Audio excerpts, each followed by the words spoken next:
Hello everyone, Darko 2012 here with Global Government News, and I'm reading an article from Philly.com titled "It Was No Joke at the Security Gate" by Daniel Rubin.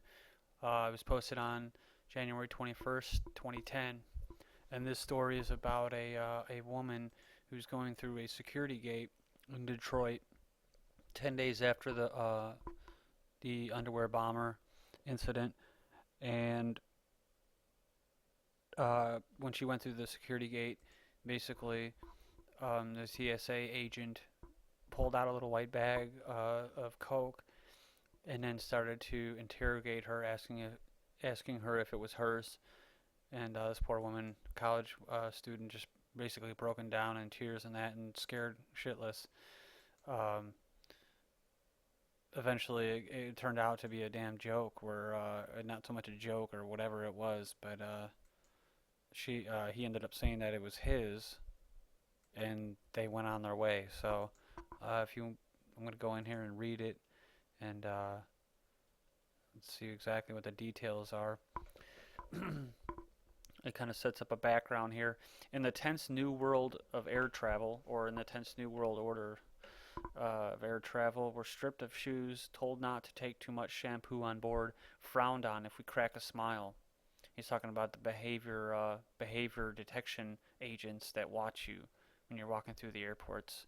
The last thing we expect is a joke from Transportation Security Administration screener, particularly one this stupid. Rebecca Solomon is 22 and a student of the University of Michigan, and on January 5th, she was flying back to school after holiday break. She made sure she had arrived at Philadelphia International Airport 90 minutes before takeoff, given the new regulations. She would be flying into Detroit on Northwest Airlines, the same city and carrier involved in the attempted bombing on Christmas just 10 days before, so she was pretty tense. What happened to her lasted only 20 seconds, but she says that they were the longest 20 seconds of her life. After pulling her laptop out of her carry-on bag, sliding the items through the scanning machines, and walking through the detector, she went to collect her things. A TSA worker was staring at her. He motioned her towards him. Then he pulled a small clear plastic bag from her carry-on, the sort of baggie that a pair of earrings might come in. Inside the bag was a fine white powder. She remembered his words. Where did you get it? Two thoughts came to her in a jumble. A terrorist was using her to sneak bomb detonating materials on the plane, or a drug dealer had made her an unwitting mule, planting coke or some other trouble in her bag while she wasn't looking. She'd left her carry-on by her feet as she handed her license and boarding pass to a security agent at the beginning of the line. Answer truthfully, the TSA worker informed her, and everything will be okay.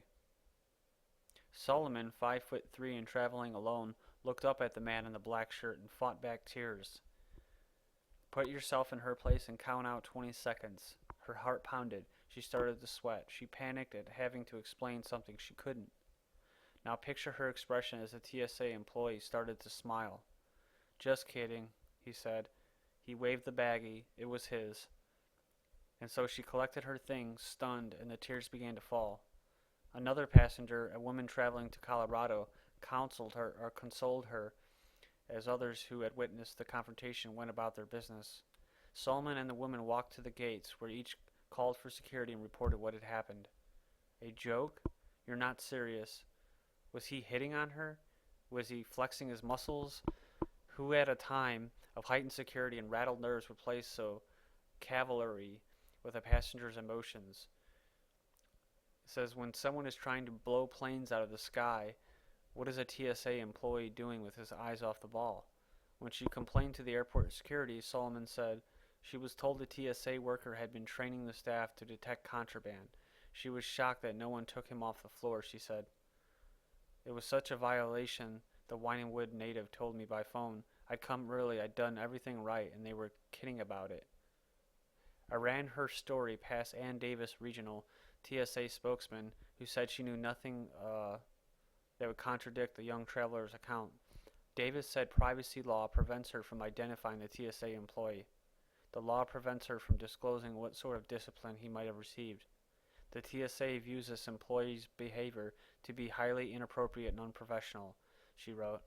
We can assure travelers this employee has been disciplined by TSA management at Philadelphia International Airport, and he has expressed remorse for his actions. Maybe he's been punished enough. That Solomon's father, Jeffrey, is a Center City litigator, might mean the story isn't over. In the meantime, I think the TSA workers should spend the time following passengers through the scanners, handing them their shoes. Maybe he could tie them too. And it says update. Ann Davis, a TSA spokesman, said this afternoon that the worker is no longer employed by the agency as of today. She said privacy laws prevented her from saying if he was fired or left on his own. And this comes after about 3 weeks after an incident with the TSA, which was pretty embarrassing because it was right in the middle. It actually was either right in the middle or right after the Christmas Day bomber, and it was a TSA agent. Yeah, it was a TSA agent that said, "I am in charge. I am God." And I don't know. I know he was definitely disciplined, but I don't know if he was let go as well. And that was on January 4th. So the TSA has been, as far as their workers goes, as far as being professional, they're in the spotlight right now. So I just thought I'd cover this story and just leave your comments. Thank you.